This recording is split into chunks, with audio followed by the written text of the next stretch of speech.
This is my ZZR1200 and it's looking a little bit sorry for itself right now. I've stripped the bike apart because I need to get the carbs cleaned. I've got a bit of a stumble around 4,500 RPM, so I think the pilot jets are blocked. Whilst I'm in there, I'm going to shim the needles, which basically raises up the throttle needle, and adjust the pilot screws, adjust the air screws, balance the carbs, and then get it running really nice, ready for a little trip later on in the year. And then once I've done all that, I want to get it on the dyno. I want to see what this thing's making. So let's get started.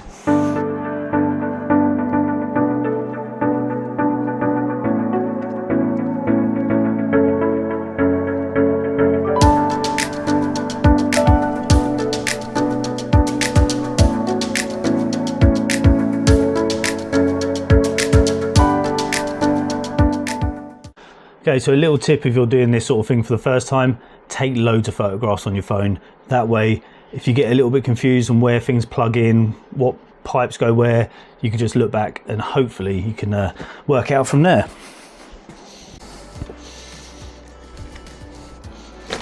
There we go. Carbs are loose. Okay, so the plan now is to take the float bowls off, take the jets out, give them a clean through, replace them, adjust the idles, adjust the air screw, then take the throttle needles out, shim them with a washer. So I need to measure the washers to make sure they're all the right thickness, or the same thickness, sorry, and then rebuild it, start it up, and then balance the carbs and see how that goes. Yeah, it's not too bad so far. A little bit tricky, but it's all right. It's just a lot of pipes, a lot of bits, but it's the nature of the beast, isn't it? Right, so let's go one carb at a time, I suppose. There's two reasons I've put a towel here. One, to catch anything I drop, and two, because there will be some fuel in the bowl, so it just saves it going all over the bike.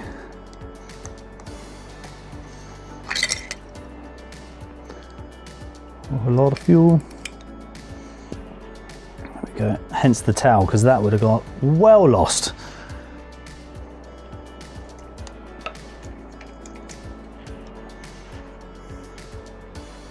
Okay, so we've got a 150 main jet, which is absolutely fine, so I know that's not seized. No, it's not seized, so I know it's standard and it's not blocked, so that's good.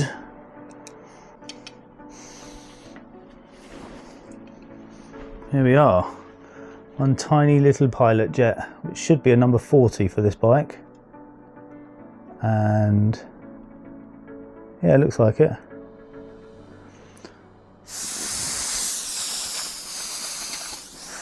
So what I'm going to soak that in a bit of carb cleaner.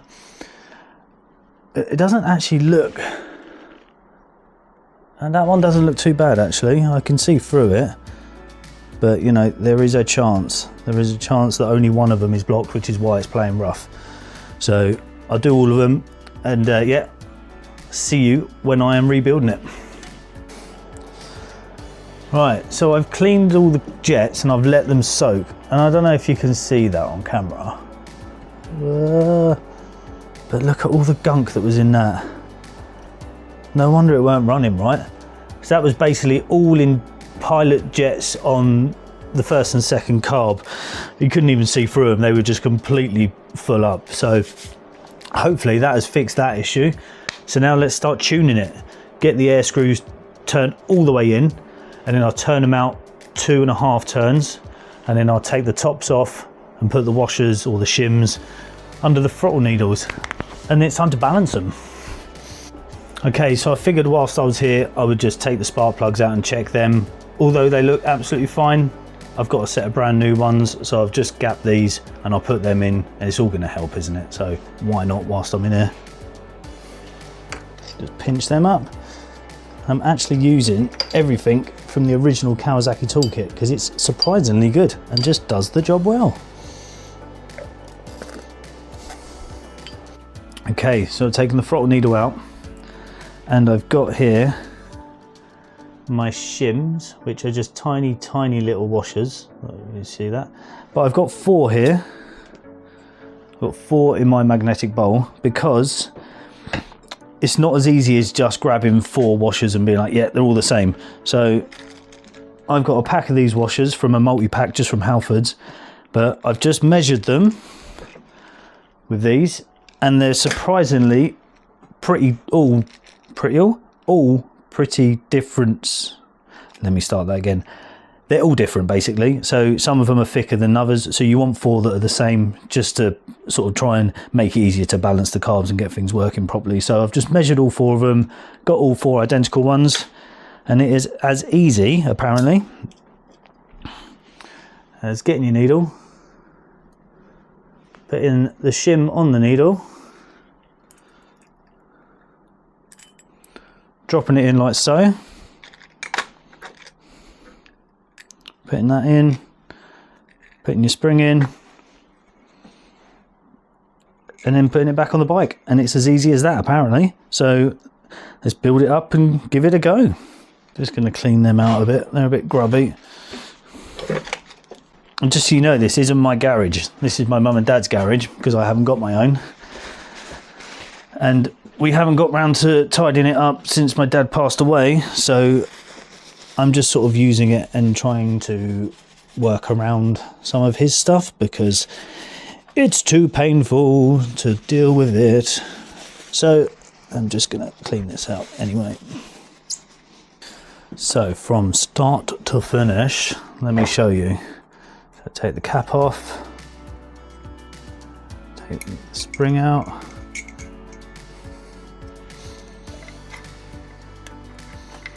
take the needle out, you just pop that off, take the needle out,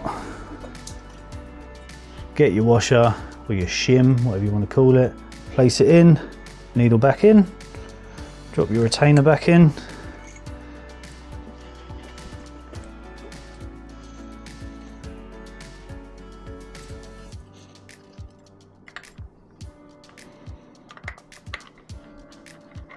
there we go, line it all up, job done.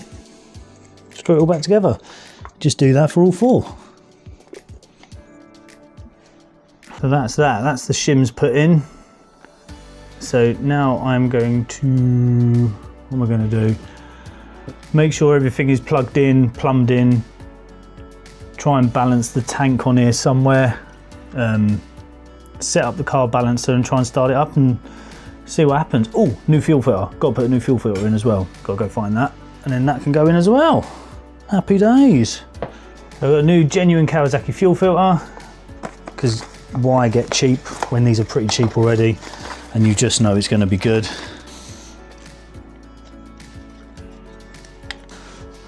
And then here I've got a brand new set of vacuum gauges to balance the carbs. So these are all set.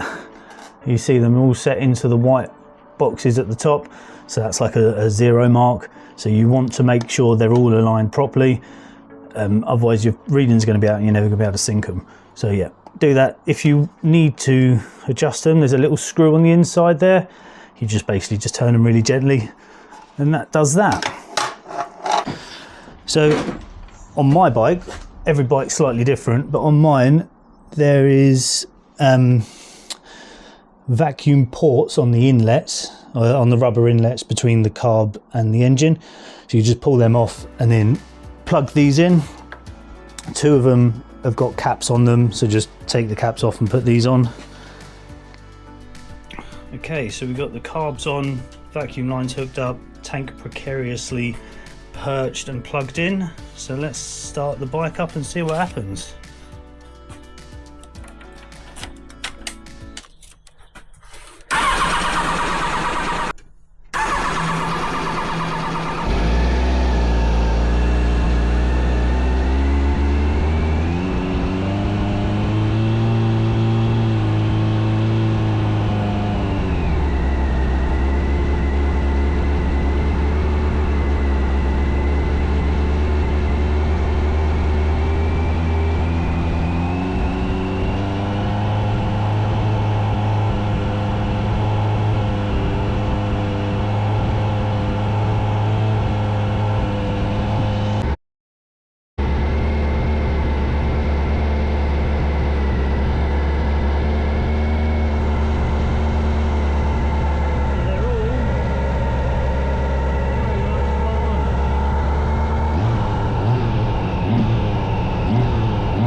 So there you go. I'm pretty happy with that, to be fair. They're all really settled, really balanced. I need to get this away because this is going to fall in a minute and do some real damage. So now I know that's all working, I can put all the bike back together and get back on the road. Oh, when my brakes work, that's good. That is good. So off camera, I actually fitted new front calipers, and new front braided brake lines, and then obviously fully purged the system, all new brake fluid, and it has made a world of difference. The rear brake was non-existent to begin with, so I just rebuilt the rear caliper. It was all a bit boring, so I didn't bother filming it. But yeah, just rebuilt all that.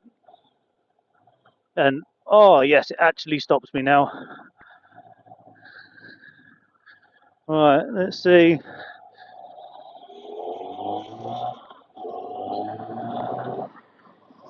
Oh wow. Oh wow. What a difference. That's a lot smoother. Like noticeably smoother at lower speeds. Not that it was too bad before, but it was definitely a little bit sort of like juddery. These are lovely roads, these, but they are a bit damp, so I've got to take it easy.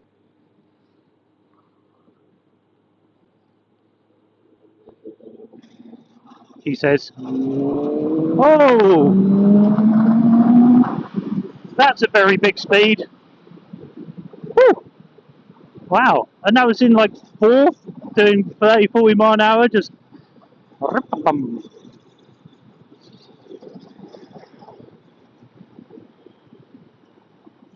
Well, all in all, it was worth it. What you didn't see on camera was from start to finish, these videos.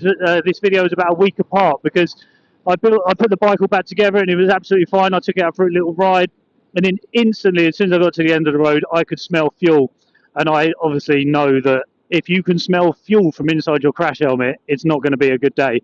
So I pulled over, noticed that the float bowls on 2 and 4 were dripping. So I basically just took it back to the garage, stripped it down, noticed that the seals on the float bowl were perished. So it was my fault. I should have brought new ones. I should have replaced them to begin with, but I was just not necessarily in a rush. I just figured they'd be okay.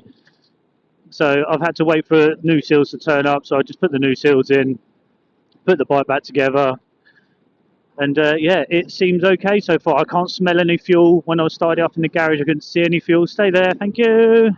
Oh, you've got the instant just grunt to get out of the way of things. I'm doing 2,500 RPM in fifth, and it just wants to go now. That was nice. Oh, this has really transformed this bike. Oh, horsey. Oh, I'm going to have to increase the RPM on this just a little bit. There we go, just increase the idle just a little bit. There we go, about 1,200 RPM now, which is perfect. Alright then.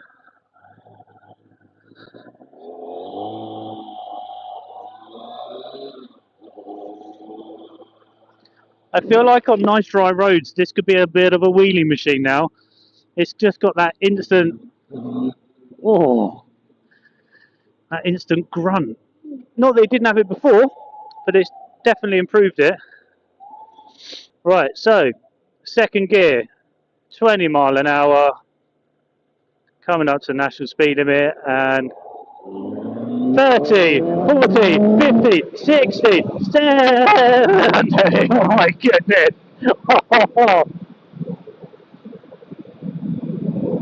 Damn roads, potholes.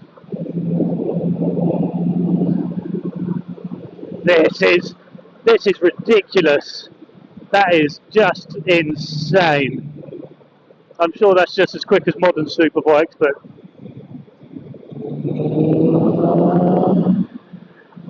oh, I really want to get this on the dyno, and the fact that the brakes work, oh my god, they work so good.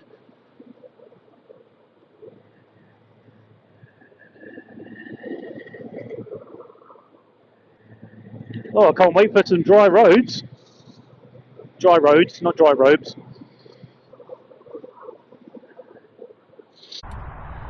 Okay, so that is it for today's video. The bike is insane. I can't believe the transformation that has made. I mean, for the sake of a few hours work, tuning the carb, raising the needle, it's just made the most insane difference ever.